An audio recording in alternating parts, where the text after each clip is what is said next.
Today I'm taking you to my kitchen and we're going to make Christmas pudding. It's the 31st of October. Time to make it so that it's moist and delicious and it's developed all these lovely flavours for the big day. Let's go.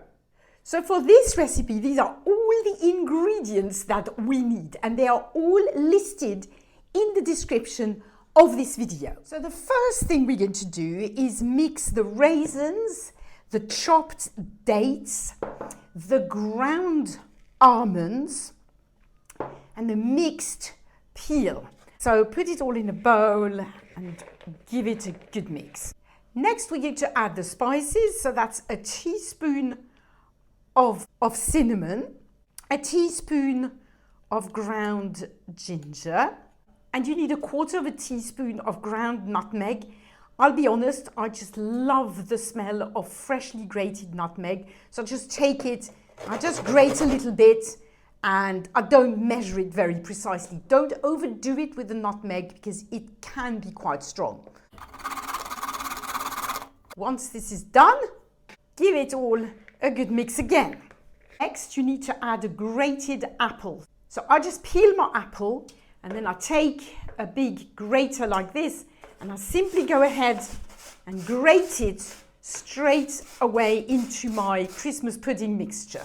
You can use any apple for this, but I would recommend a cooking apple, something like a Boskop or a Bramley apple.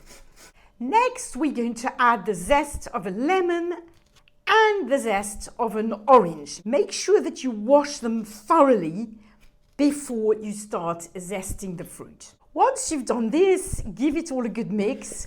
By then, your kitchen is starting to smell really, really nice. Now add 2 eggs and give it a good mix again.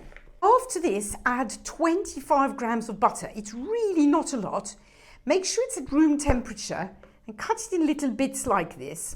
Then give it a little mix. Try to make the butter blend in the mixture.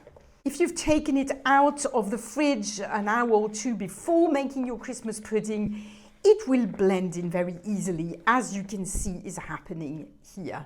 Next, add the sugar, the gluten-free flour. I use Dove's Farm plain gluten-free flour for this, and a teaspoon of baking powder. Make sure it's gluten-free, of course. Give this all a good mix again. Then add a pinch of salt, the apple juice, and the brandy. And now all you need to do is give this a final good mix. Now once all this is mixed, you need to transfer it to a glass bowl that can take the heat, because you are going to steam this in your oven for 6 hours. So it really needs to be oven proof. I don't actually have a traditional real pudding bowl, so I just use this glass dish. It works perfectly well. I do this every year. So just put your mixture in there. It's going to fill it up really nicely. There you go, look at this. Isn't it beautiful? I feel like eating it already. It really smells lovely. And now comes the tricky part. You're actually going to have to cover your Christmas pudding bowl first with non-stick baking paper and then with foil. I'm going to show you how this is done. It's important. So really, the easiest way to do this is you take a piece of non-stick baking paper and you put it over your bowl just like this. Fold it a little bit so it holds. Now if you have the patience, you can take a piece of string and really secure it. If, like me, you're not very patient, you can simply take a big piece of foil and cover it again. Make sure it's really tight. I'm actually going to put the foil all the way underneath the bowl, just like this, to make sure that it doesn't lift at all. There you go. If necessary, you can just add a second piece of foil to make sure that it really holds it all in place. And that is ready to go and be steamed for 6 hours. So how do you steam a Christmas pudding for 6 hours? Well, I'll show you how. If, like me, you're lucky enough to have a steam oven, simply put it in the steam oven and set it for 6 hours. Only thing with this is please make sure that you fill your water container regularly, because over 6 hours your steam oven is going to run out of water in the water container. So you do need to keep an eye on it. You can't just leave the room and not come into the kitchen for 6 hours. You do have to make sure that there's enough water so that there's continuous steam. If you don't have a steam oven, don't worry, I didn't always have a steam oven either. There are two options. You can take a big saucepan, you can put water in the saucepan up until about 2/3 of the saucepan. Place your pudding bowl in there. Be really careful that the water obviously doesn't get into the Christmas pudding.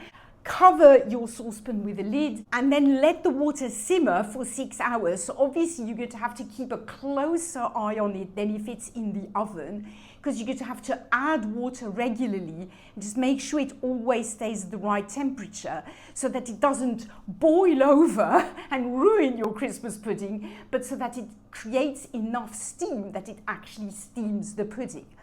I did this for years before I had a steam oven and it worked every time. It just takes a little bit of supervision on your part, but it works perfectly fine. The other option you have is create your own kind of steam oven. So if you have a traditional oven, you can simply heat it up at 100 degrees Celsius. It mustn't be higher than that.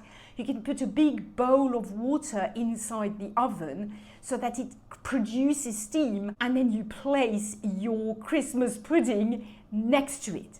So the water in the bowl will produce steam, and that will work. Okay, there you go. 6 hours later, the pudding is ready.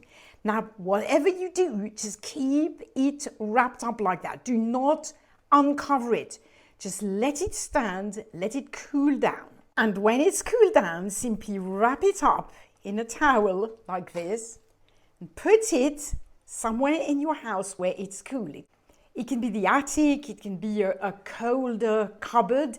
It doesn't need to be kept in the fridge, just needs to be kept somewhere not too hot. And that's it, that's how you make your gluten-free Christmas pudding. So when Christmas comes, I simply uncover, I unwrap, and I take the cover off my Christmas pudding. I slide a knife on the edges just to make sure it doesn't stick to the edges, and I put it onto a lovely plate or a lovely dish. It looks absolutely beautiful.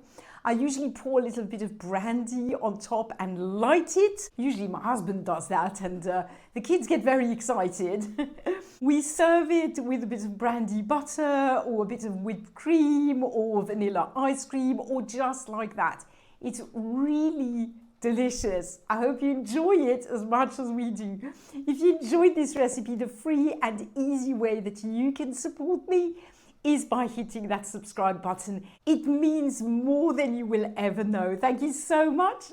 See you in the next video. Bye for now.